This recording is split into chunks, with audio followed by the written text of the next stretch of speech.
Welcome to the Travel Leader Podcast. I'm your host, Rachel Vandenberg. On our show, I interview and connect with leaders across travel, hospitality, and tourism. We talk leadership in our industry, what has shaped them, the successes, failures, and everything in between. Today, I'm speaking with Mimi Oliver, CEO of WaterWalk. Before we start, I want to let you know about the Travel Leader community. Every month, I'll be gathering a group of travel leaders to continue the conversation about leadership. This is a group for travel leaders looking to share, reflect, and grow their leadership competencies with support of myself as a trained coach. Learn more at www.thetravelleadercoach.com. Awesome. Welcome, Mimi. Thanks for being on the show. Thanks for having me, Rachel. I appreciate it. So we were just talking about this great article that came out yesterday in Hotel News Now about WaterWalk. Congratulations. That's good PR, I'm sure. Thank you. Yeah, no, we're happy with that. So today we're here to talk about you as a leader, and I have some pretty in-depth questions for you. So just to get us started, what is the red thread that has existed throughout your travel and hospitality career? Yeah, it's a great question. I think it really is the people. This is just it's the human connection factor of hospitality that has really been that red thread for me. So, from a young age, I, really adopted this gold standard of, service and that mentality, because I grew up, kind of seeing the hospitality industry. So my grandfather had started 4 hotel brands, now the 5th, which is WaterWalk. And actually my parents both worked at the Ritz-Carlton. So, my mom was a concierge. My dad was the director of tennis. And so I just spent a lot of time, in hotels, around hotels, in hospitality. And I remember with the Ritz-Carlton in particular, my mom and dad learned the power of the Credo card and just how, ladies and gentlemen serving ladies and gentlemen, that's really the kind of Credo card behind the Ritz and their service mentality. And so starting with that as, a little girl, learning about that, and then learning how my grandfather always delivered, that gold standard service mentality and had that can-do attitude and just taught his teams that. And I just, again, was raised around that. So it's the people, it's the service, it's just the powerful, human connection between all of us. Wow. So it really runs in your genes and It it's really a does. legacy that you're continuing with your family. It is. Yeah, I'm honored. I mean, it's funny because I started in banking. I kind of went on the finance track out of college, and so I didn't always think I would go into the business, surprisingly. But it ended up I worked in at a bank and then ended up on a commercial real estate team, and they put me on a lot of hotel deals. And that is actually the moment where I said, yep, tying this all back to my my past and my upbringing, and I just fell in love all over again with hotels and hospitality. And I was like, I absolutely want to be in this business. This is my passion. Just never looking back now. Wow, that's wonderful. I can really relate. I'm actually fourth generation hospitality. And I went a completely different direction with my career and came back to the hospitality industry 12 years ago. So I know that journey well, for sure. And also got into the family business. So, Oh, great. so Yeah, there's definitely a can pull. relate. Yeah. So how would someone who works closely with you describe you as a leader? So, first of all, I'd say passionate. I'm very passionate about this industry, about our company and our concept. Like you said, I really feel that I'm carrying on this legacy for my grandfather and my family. And so I want to do that with as much passion and enthusiasm as I can. A lot of people would say my superpower is my enthusiasm. Dream big, I think big. I really believe we're innovating hugely in this industry with this concept. And so I think that really comes through in my leadership style. Along those lines, determined. So just very, motivated, determined to like face challenges, embrace them, figure it out. That comes back to the can-do attitude that my grandfather really instilled in me and all of his companies. That was sort of the common thread along all of his brands was he was the can do guy. It was on his license plate. He had a little sign on his desk that said can do, and I actually have that on my desk now, just daily reminder that it's, can do. Like we can figure this out. We're going to face challenges. We're going to have all kinds of crazy ups and downs in this business, but you really just got to have that attitude. And so I've taken that and formed it into my new sort of my new culture and mentality, which we call yes. So we have this yes attitude at Waterwalk.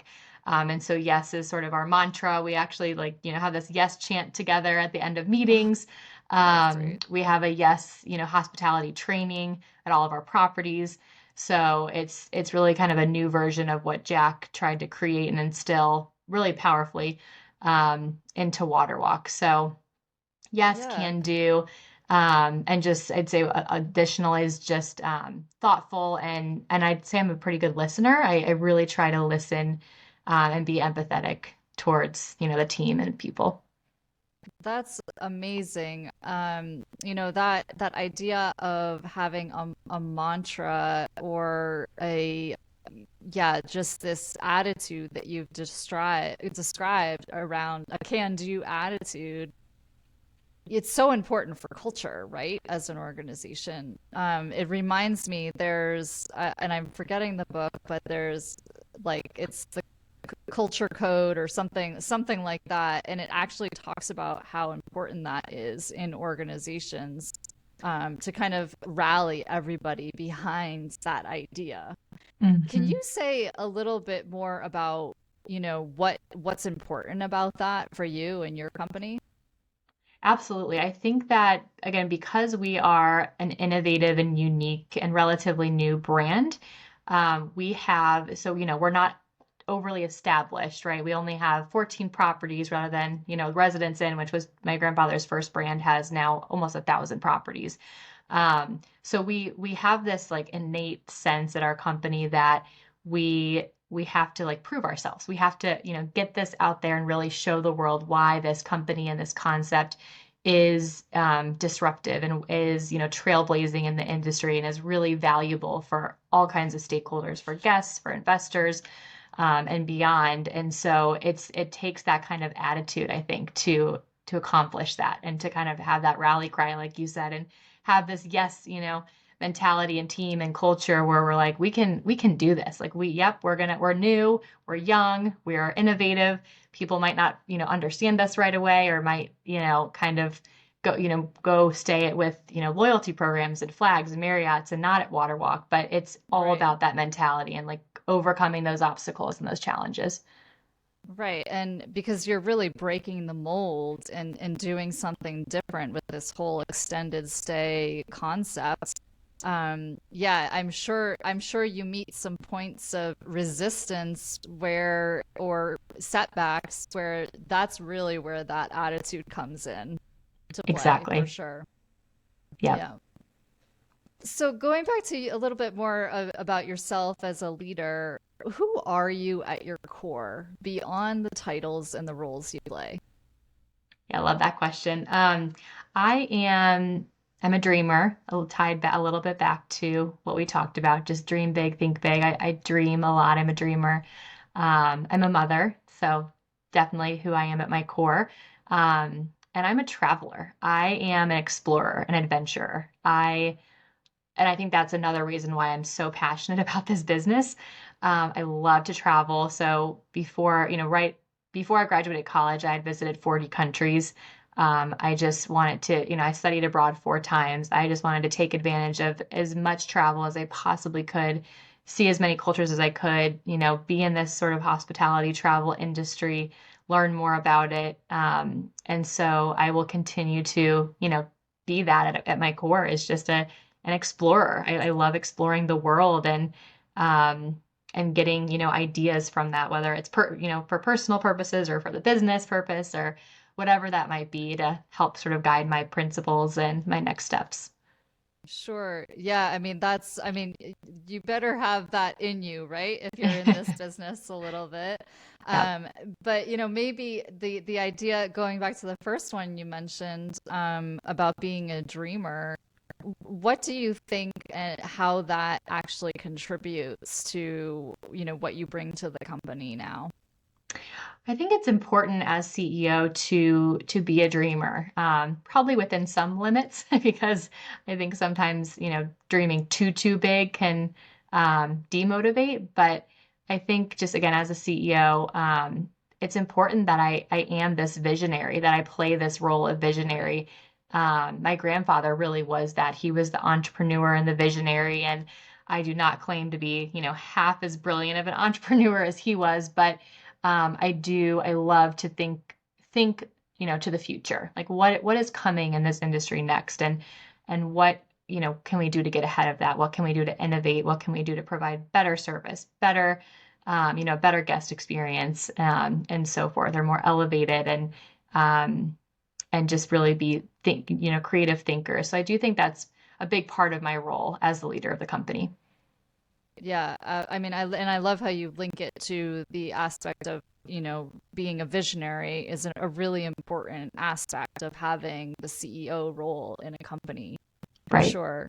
Um, so kind of just still riffing off that a little bit, what is your dream for Water Walk? My dream for Waterwalk is so it's really to be the leader of this new niche in the industry. So just like Jack, my grandfather Jack had, he created extended stay. I mean, he literally created that concept and that terminology extended stay back when he started Residence Inn in the 80s. And no one knew what extended stay was. I mean, no, he really, he was an apartment developer and then he got in the hotel business and he was like, how can I like combine these two and go after those customers who need a place to stay, more than a night or two and really Right. create more of a residential experience. So he created extended stay and now it's one of the hottest, um, you know, parts of the industry and investment propositions in the industry.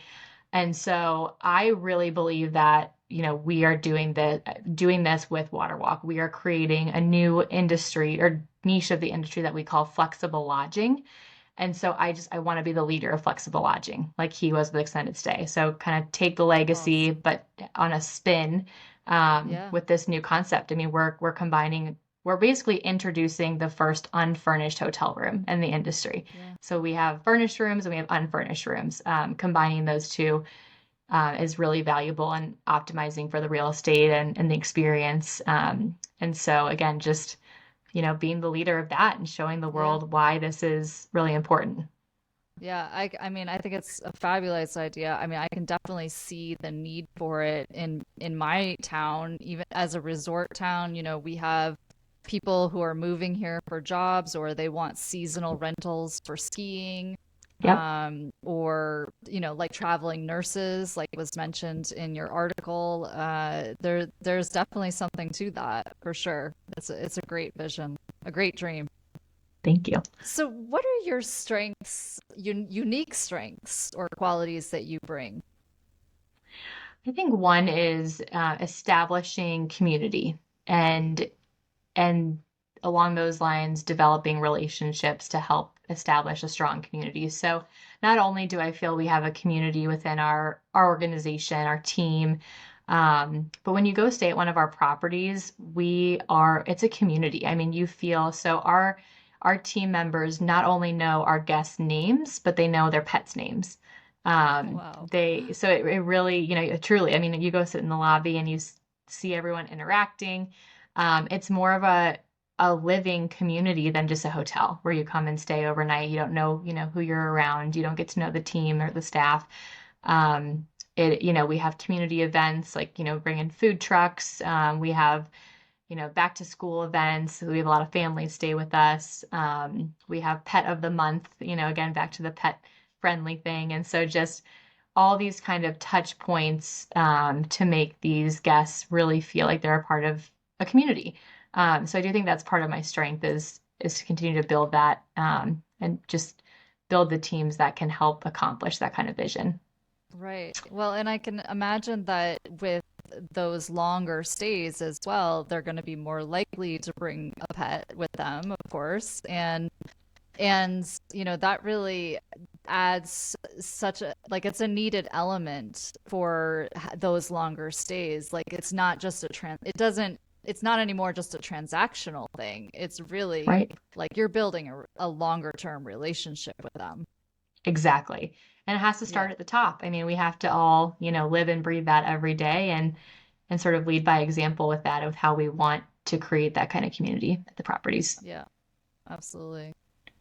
So, do you have any share stories that you could share with us or experiences that have shaped who you are today?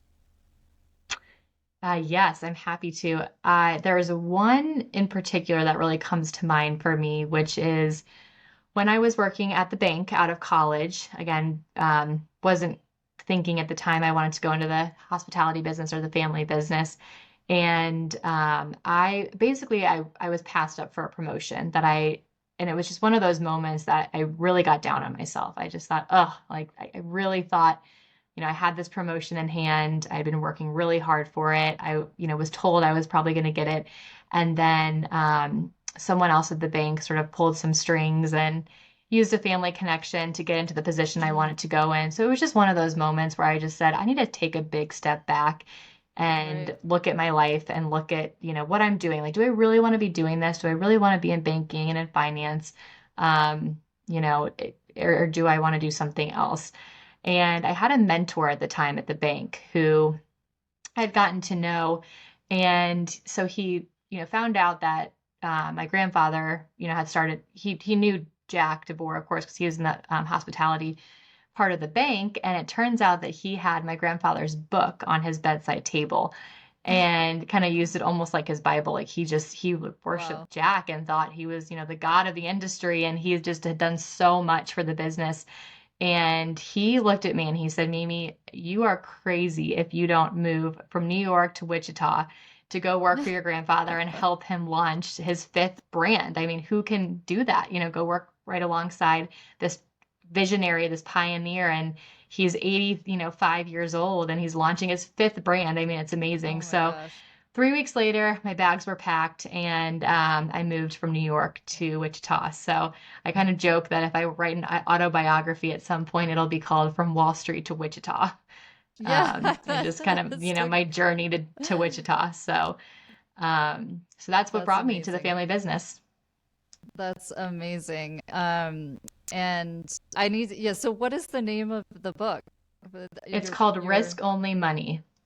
okay. I need to read that one. I'm putting it on the list Please do. for It's great. sure. He was a brilliant but simple, just little nuggets of wisdom. So Yeah, I keep it with me in my purse a lot and just kind of refer back to some things, just quick little bullets, like really good, just yeah. leadership advice. So Oh, awesome.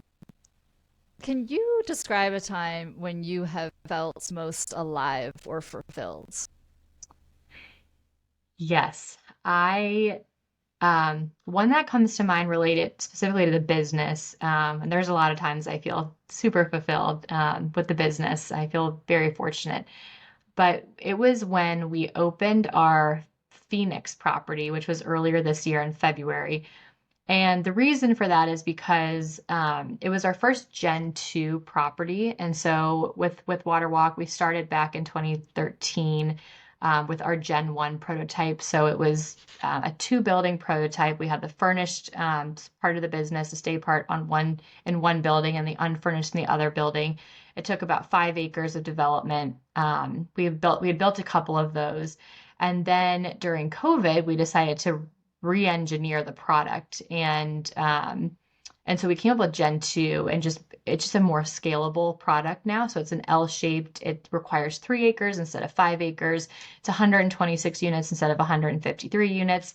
It has studios. We introduced studios. The other one just had 1, 2, and 3 bedrooms. And so it was just a really big project. We actually called it Project Can Do, named it after Jack. Oh. And we basically took the entire 2020 year to work on that project and figure out the most optimal prototype for Waterwalk for development and delivering that great efficiency and guest experience. And so, we had gotten this site in Phoenix maybe about in 2018. And so we were originally going to build Gen 1, but then COVID changed everything. We developed Gen 2. So it really was like a 4 to 5 year process to get to the opening of that first property. And we're Right. opening 6 properties this year, but Phoenix really kicked it off.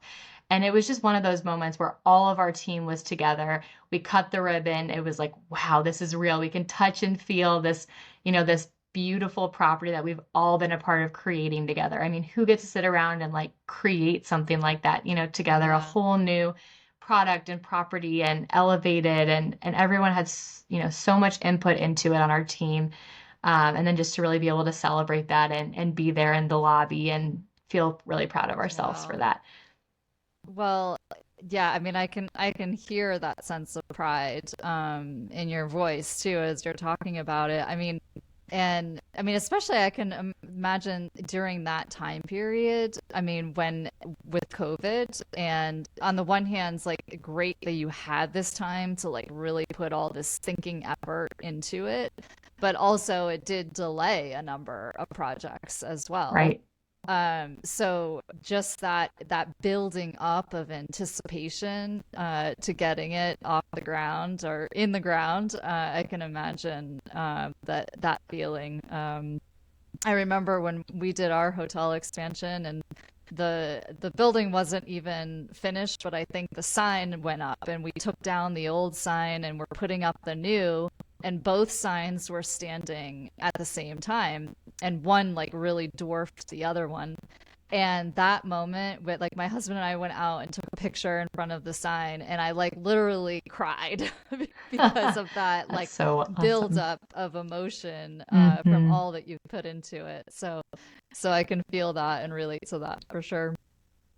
That's very cool. So can you tell us a little bit about what you stand for, no matter what happens?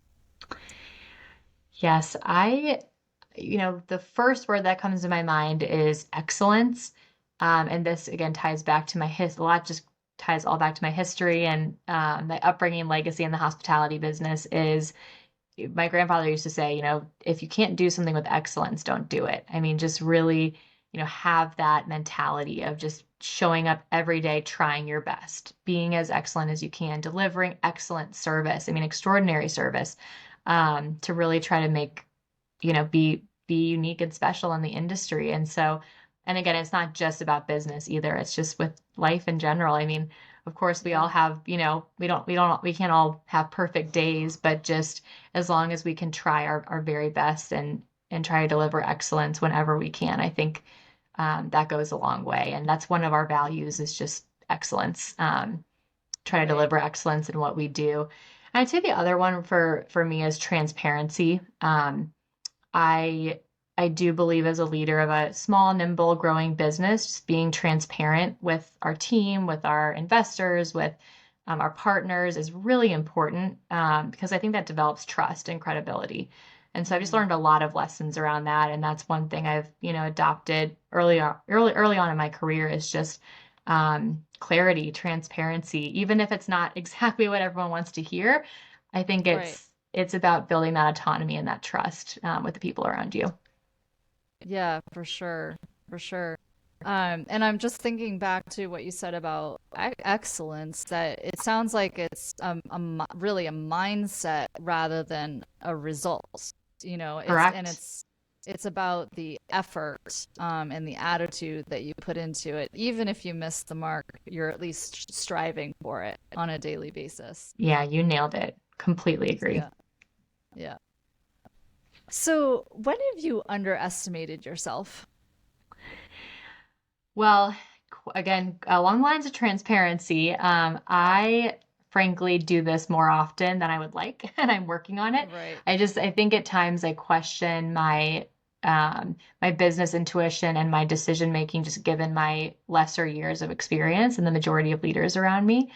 And so, one example that comes to mind is when I had to I was raising capital for the company. So our biggest capital raise yet to date, and that was back in 2020, also in the middle of the pandemic.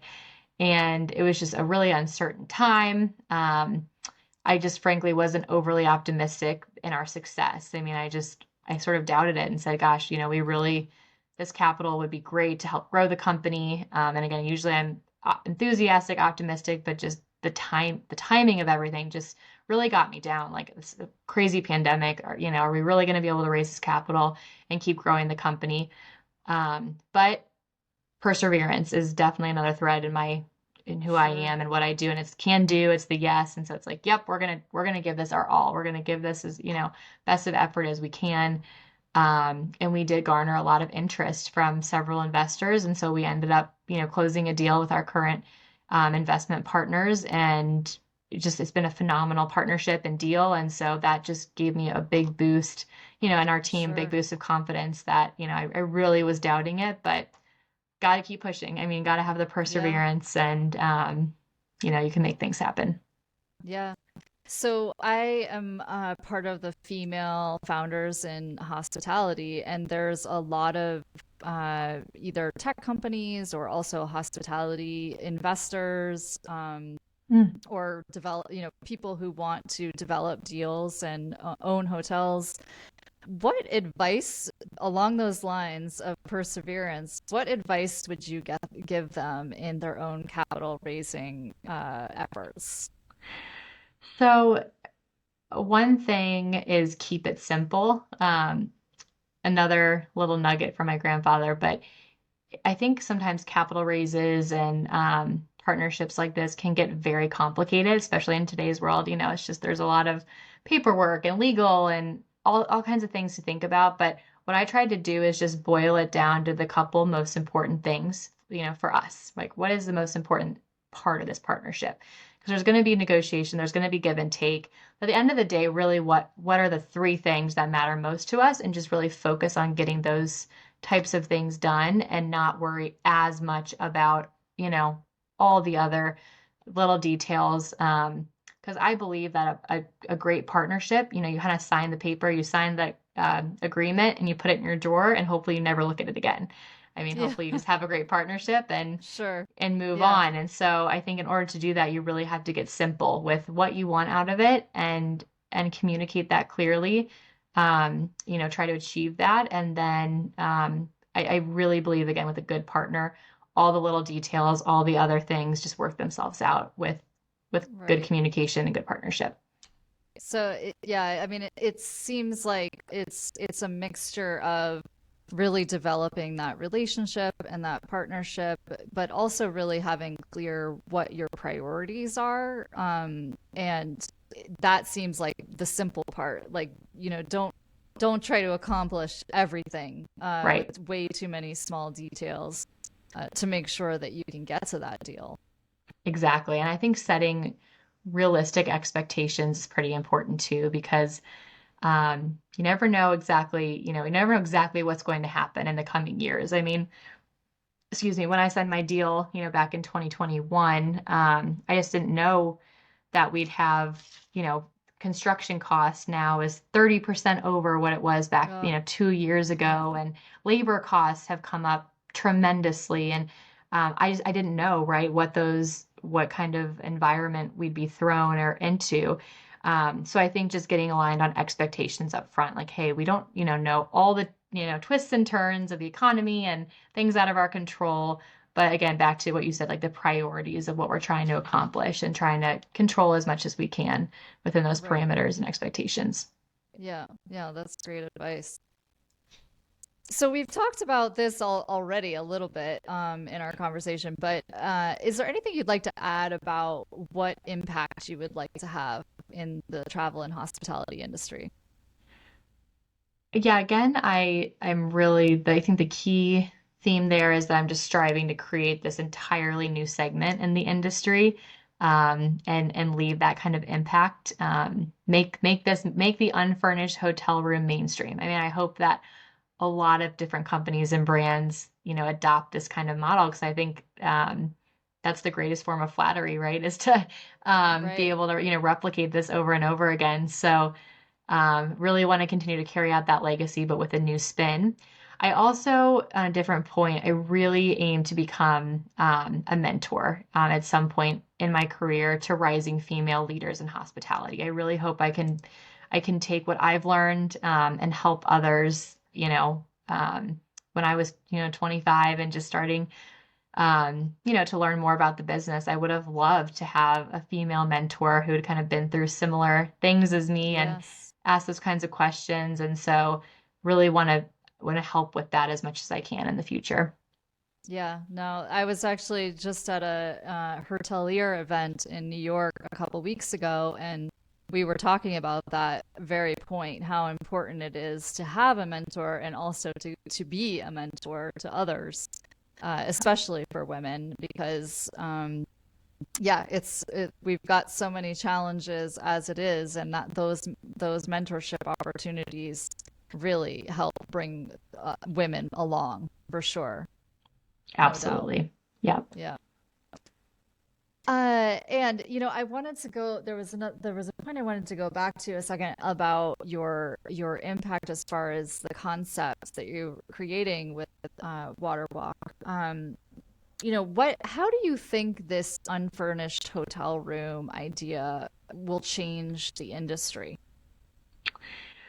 I, well, first of all, I believe that it will, it will serve a need. So I believe that there's a ton of demand, growing demand for this type of product, in our industry. So like you said too, in mountain towns, and I mean, there's Right. just so many examples, this digital nomad customer that's sort of emerging, um, a ton of relocations, going on, and just, there's a lot of people that are in transition in their life or just want to, have flexibility in a market for, 2 months, 5 months, 7 months, whatever that might be, but just not really sure where their next move is going to be or where how long it's going to take to land a permanent home or something like that. Right. So I believe this unfurnished hotel room serves that type of need and demand really well. And so, similar to how extended stay came around and just served that need. I mean, there were people who needed a home-like experience, a more Right. residential-like experience to for those long projects, for those long trainings. And so that, in today's world, again, there's just so much need for this product. And so I hope we can serve all those For customers, all sure. those needs, and be the leading choice, to really serve that kind of demand.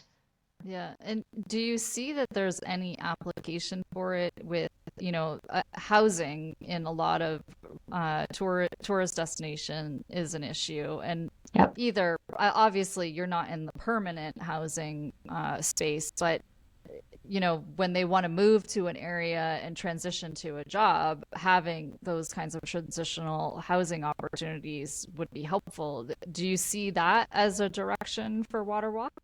Absolutely. I mean, I grew up in a mountain town in Colorado, and just seeing, a lot of, labor that came in and out, right? As, seasonal labor, um and also, yeah, people coming in, not, well, maybe, this will turn into me living here, maybe it won't, I'm not sure, but I just need somewhere to land and have a home, a temporary home, for this certain period of time, and I just really want flexibility, and that's what we provide. I mean, our unfurnished offering is all inclusive, so it's very different than a traditional multifamily, residential experience. I mean, we have utilities, Wi-Fi, cable, trash Right. service, housekeeping, everything is all sort of bundled together. So you just turn the key and walk in and you're ready to move in, right? Bring some furniture, and we can help with that too. We can help, we have furniture, um, rental partners across the Right. US as well, but just keeping this really easy, uncomplicated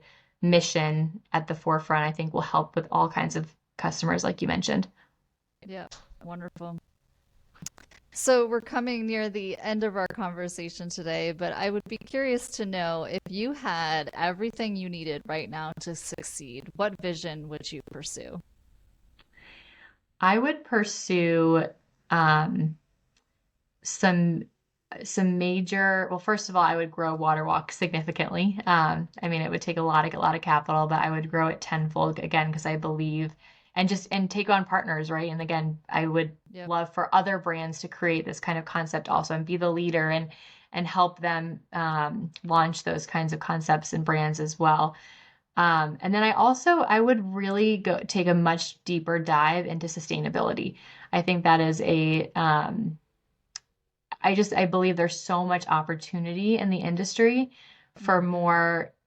more focus on sustainability and sustainability efforts. And I think we're just scratching the surface right now. I mean, there's some great efforts being done across the board, but I think there's a lot more that we can do as leaders in the industry and brands and developers to really get creative, more creative. So I think Sure. that'd be a big mission of mine is to I'm not claiming to be an expert at all, but I'd love to get, more knowledgeable and really figure out how we can innovate in that space. Sure. Yeah. Awesome. Well, thank you for sharing that. So, is there anything else you would like us to know today about Mimi or you as a person or Water Walk? Well, again, with Water Walk, we are a small and passionate, nimble team ready to, just be the leader in this new space, be the visionaries, be the trailblazers. We're all just extremely passionate and excited about it. And I am just, again, grateful to be doing what I'm doing. I feel like I don't work a day in my life. I mean, I'm so fortunate. I love this business. I love it. I want to give back. I want to, pass it on, what I learn and continue to grow. I mean, every day I try to learn something new and grow a little more and learn a little more. And so I'm always trying to be self-aware. I'm not perfect, but try to surround myself with those awesome people in this business to help keep doing some really cool things in the industry. Yeah. Wonderful. Well, your passion is palpable. I can really feel it coming out in our conversation today. So thank you again so much Thank for you. joining us. I've really enjoyed our conversation. Until next time, I'm Rachel Vandenberg, and this is the Travel Leader Podcast.